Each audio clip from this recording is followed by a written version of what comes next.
Bonjour à tous et bienvenue dans ce nouvel épisode du podcast AI Dragonfly.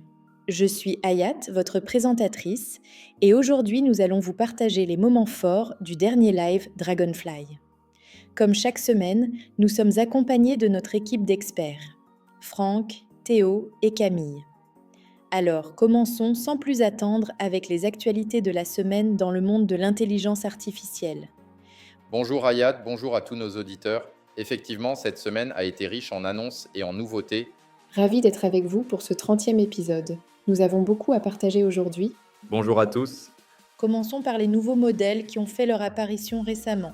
Anthropic a sorti 2 nouveaux modèles, Opus 4 et Sonnet 4. Franck, tu as eu l'occasion de les tester. Peux-tu nous partager tes impressions ? Absolument. Nous avons intégré ces modèles sur la plateforme, mais en raison des quotas d'utilisation, nous avons dû les désactiver temporairement jusqu'au 1er juin.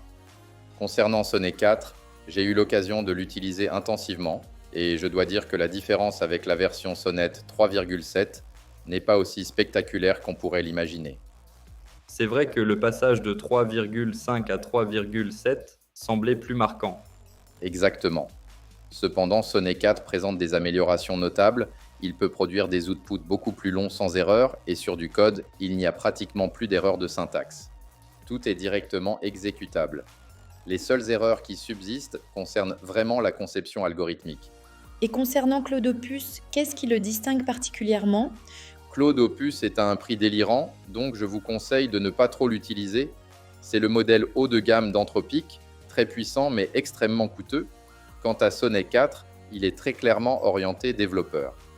Il a été optimisé pour les conversations de type C-ligne. Il comprend instantanément des concepts comme les memory banks sans avoir besoin de lui expliquer. Il est conçu pour répondre rapidement et efficacement, sans digression inutile. C'est un modèle qui va droit au but, parfait pour les développeurs qui ont besoin d'efficacité.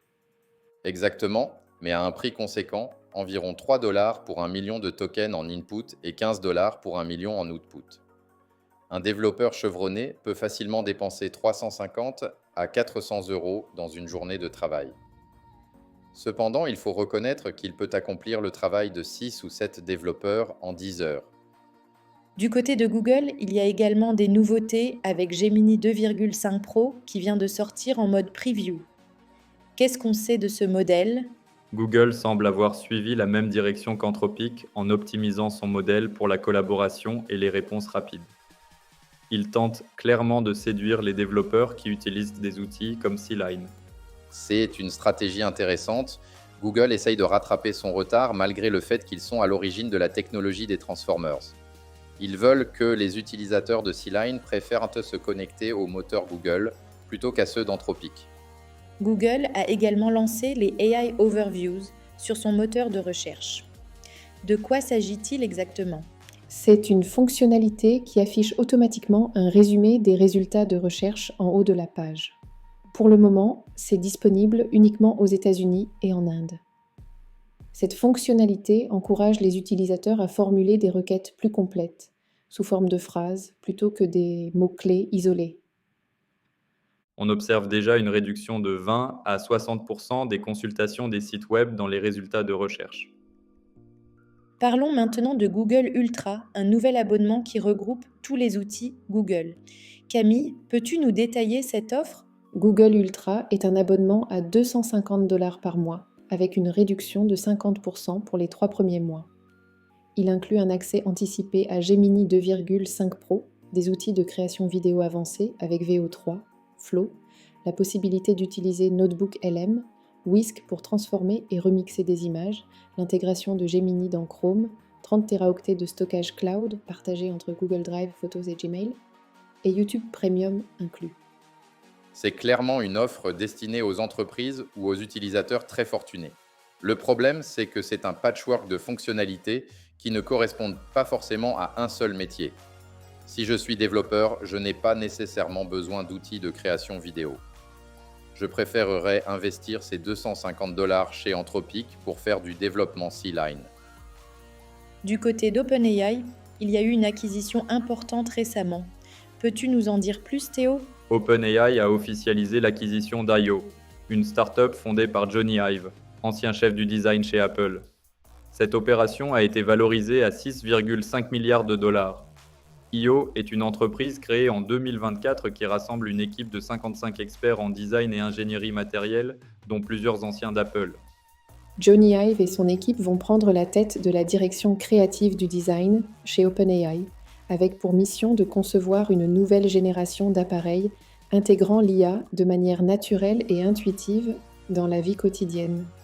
OpenAI a également lancé HealthBench. De quoi s'agit-il exactement ? HealthBench est un benchmark lancé par OpenAI le 12 mai pour mesurer la performance des modèles d'IA dans des contextes médicaux réalistes. Ce projet a été développé en collaboration avec des médecins du monde entier pour établir des critères fiables d'évaluation des outils d'IA dans le domaine de la santé. Dans un autre registre, DeepMind de Google a fait une découverte intéressante dans le domaine des mathématiques. Ils ont optimisé un algorithme de multiplication de matrices 4 sur 4 qui n'avait pas été amélioré depuis 55 ans. L'algorithme original nécessitait 59 opérations et l'IA a trouvé une méthode pour le faire en 58 instructions. C'est un gain minime, mais significatif pour un problème que personne n'avait réussi à optimiser davantage pendant plus de 5 décennies. Passons maintenant à la grande nouveauté présentée lors du dernier live, les Memory Banks. Franck, peux-tu nous expliquer ce concept qui semble révolutionner l'utilisation des assistants IA ? Les memory banks représentent une avancée majeure dans la façon dont nous interagissons avec les assistants IA. Pour simplifier, il s'agit d'une mémoire à long terme pour l'assistant, qui lui permet de stocker des informations et de les utiliser pour réaliser des actions complexes sur la durée.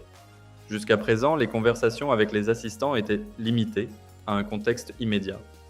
Avec les memory banks, les assistants peuvent désormais dérouler des plans complets, garder en mémoire où ils en sont dans la réalisation d'une tâche et maintenir une cohérence sur des processus longs.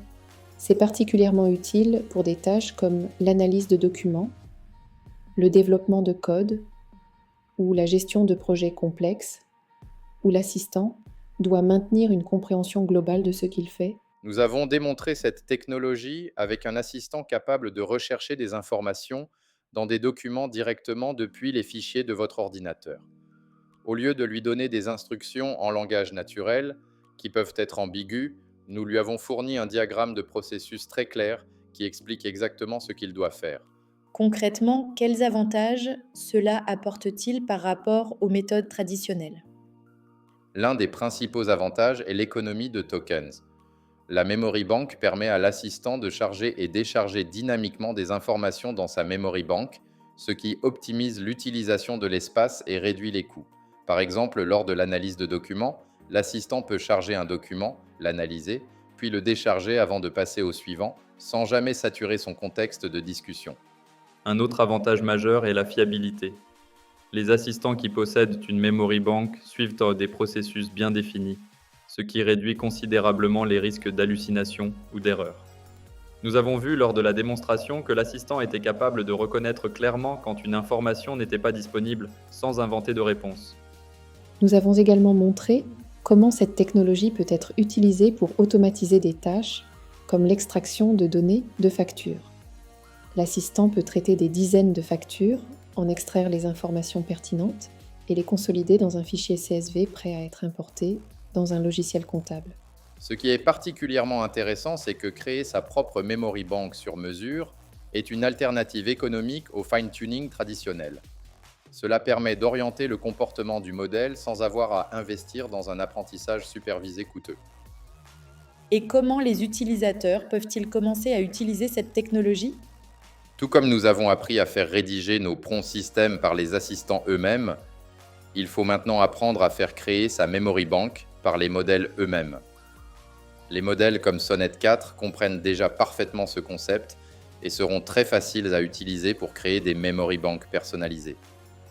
Nous arrivons à la fin de cet épisode qui nous a permis d'explorer le concept de memory bank. Franck, un dernier mot pour nos auditeurs ? Je tiens à souligner l'importance de cette nouvelle approche. C'est vraiment un changement de paradigme dans la façon d'utiliser l'IA. Ce n'est pas un apprentissage complexe, mais il est essentiel de prendre le pli dès maintenant pour rester performant dans les mois à venir. J'invite tous nos utilisateurs à rejoindre notre prochain live où nous approfondirons ces démonstrations. Nous prendrons plus de temps pour explorer toutes les possibilités offertes par les Memory Banks et vous montrer comment les intégrer efficacement dans votre quotidien. Et n'oubliez pas que les modèles Claude seront à nouveau disponibles à partir du 1er juin. Nous travaillons également à l'intégration de la preview de Gemini 2.5 Pro pour vous permettre de tester ce nouveau modèle. Merci à tous nos intervenants et à vous, chers auditeurs, pour votre fidélité. N'oubliez pas d'activer la cloche pour être notifié de notre prochain live où nous approfondirons ces démonstrations. C'est vraiment une technologie que vous devez maîtriser pour rester à la pointe de l'IA dans les mois à venir. À très bientôt pour un nouvel épisode du podcast AI Dragonfly.